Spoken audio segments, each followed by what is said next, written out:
Hello and welcome to Let's Go Fright Seeing. I'm Taylor, and in today's video I am rounding up all the horror movies that I watched in January. Some are old, some are freshly released, some really hit it for me, and some were just okay. Overall, I had a pretty great month as far as horror movies go. I would love to know what horror movies you watched in January, and tell me the ones you're looking forward to the most in February. We have some really great releases coming out this month. I'm stoked. What an atrocious premise for such a lovable sequel.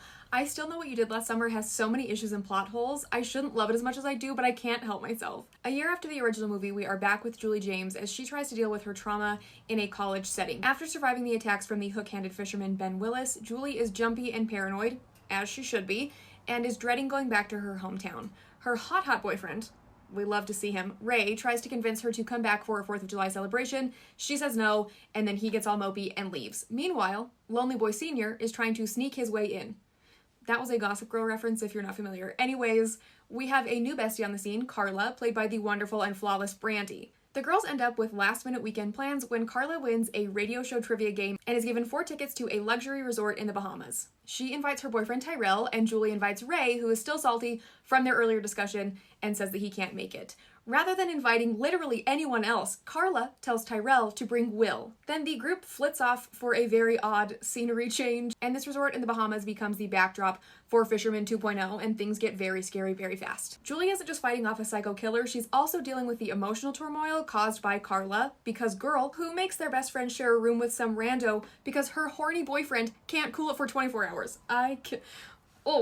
Tyrell is constantly telling her that she's crazy for pointing out how weird and scary things are getting at the resort as her biggest fear becomes reality yet again. It is corny and has way too many plot holes and confusing characters, including Jack Black as a stoner with dreads. This movie should not work, and yet I loved it. It is a gloriously dumb popcorn slasher with a great cast. Just go in and love it for what it is instead of hating it for what it's not, okay? I love that this movie has such a I made this film with my friends kind of vibe. Grave Encounters follows a ghost hunting crew as they investigate the Collingwood Psychiatric Hospital where people have been reporting hauntings for years.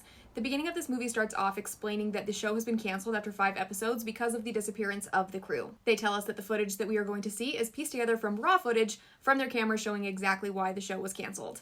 The movie starts off pretty cheesy, but then it morphs into this really great spooky atmosphere with some fun jump scares and an interesting story unfolds. Especially, it's very 2011 in the best ways.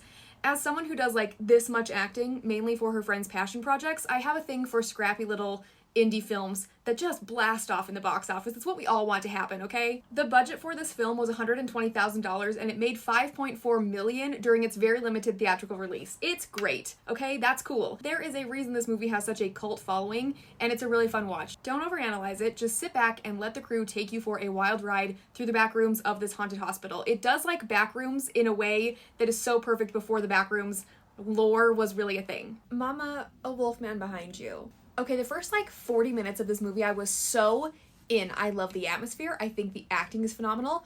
Julia Garner is so good, it's insane. And this is the first thing I've ever seen Christopher Abbott in. And I fell in love with him. It was so good. This movie starts off really strong. The metaphor of generational trauma is a little heavy-handed, but it still worked for me for the first 45 minutes, like I said. Wolfman follows Charlotte and Blake and their daughter Ginger as they head out to the beautiful Oregon forest to take care of Blake's father's farmhouse after he is officially declared dead after going missing a few years earlier. On their way to the farmhouse, something jumps in front of their moving truck and they are thrown off the road where Blake is attacked by this strange creature. When they arrive, they realize that they are not safe outside and do what they can to secure the house. However, and you can already see where this is going, and also the trailer spoon-fed it to us, Blake is going through some very bizarre changes and losing himself as he gets more and more ill. There are so many things to love about this movie. Along with the atmosphere and the acting, I thought that the body horror elements were really interesting, the transformation was fun, and they used sound and lighting design beautifully. There were a couple of jump scares that really got me, and I think it's a cool and unique twist on a traditional werewolf movie. With that being said, there are a couple of lines of dialogue that are so Full House corny that it took me out of it. I also felt like there was maybe one too many of those scenes where it's like, we're gonna get out, but then we don't. We're gonna get out, but then we don't. You know, it was like, we get it. I just feel like it spent a lot of time using actual words to explain the very obvious deeper meaning, and it took me out of it. It is for sure worth watching for all of the stellar moments, but definitely a middle-of-the-road 3.5 stars horror movie. I will strongly disagree with people giving it 0.5 or 1-star reviews for sure, but I feel like a strong 3 to 3.5 feels very fair because there are so many things that this movie does so well. And overall, it's still a really fun and interesting watch, even with those couple of moments that kind of take you out of it. I have heard people talk about their love for this movie for literally over 20 years, and I'm so glad I finally got to see it. 28 Days Later is easily a 6 out of 5 stars god tier horror movie for me. I only really started watching horror movies in 2024, so everything is new and exciting territory for me, but this one is out of control. It's so good. 28 Days Later follows a man named Jim who wakes up from a coma to find that a virus has wiped out nearly the entire UK. There's no one in the hospital, and we see him wandering the deserted streets of London. It is so spooky to see such a busy place so empty. I loved those shots. So Jim is wandering around trying to figure out what the hell is going on when he is chased by a group of what appear to be zombies. Luckily, a couple of other survivors are ready to come to his aid, take him in, and give him the rundown of what he missed in the last 28 days. This virus is terrifying and unlike anything he could have ever imagined.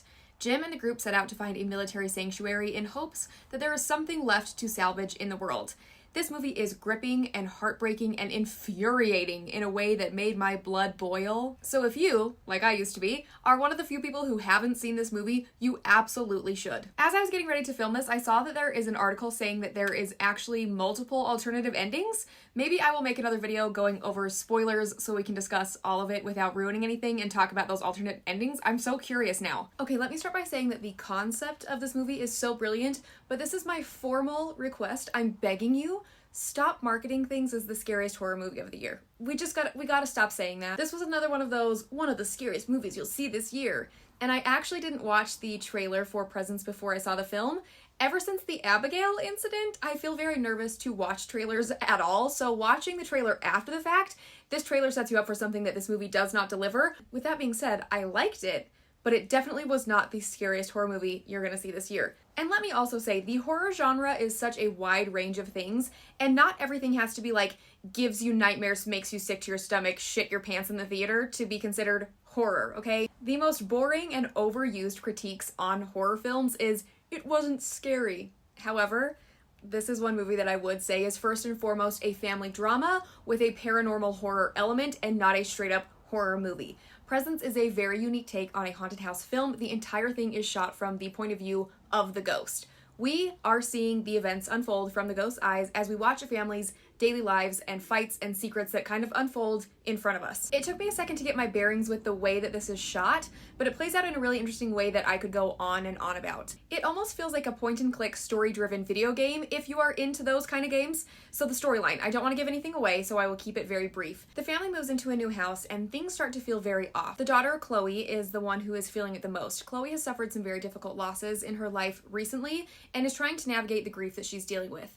Her brother Tyler seems to be the exact opposite of her and kind of has this like golden child thing going for him. He can do no wrong. This causes a division between the siblings, and the parents are clearly going through a rough patch in their marriage. While there aren't many paranormally scary points of this movie, there are some heart-wrenching and deeply upsetting moments.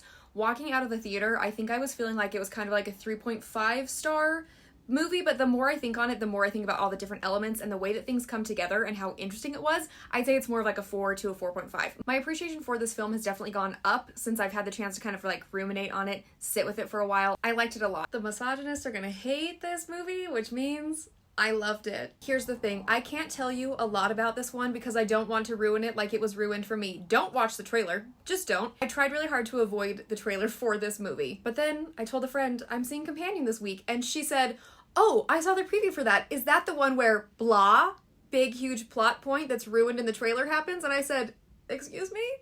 I didn't know that, and now I wonder if I would have loved it even more than I did. Anyways, even with the spoilery trailer, this movie was so good. The Companion is a female rage, violent, horror, dark comedy masterpiece with so many great things and just a lot of fun all the way through. I am so obsessed with Sophie Thatcher. She is so talented, it's insane.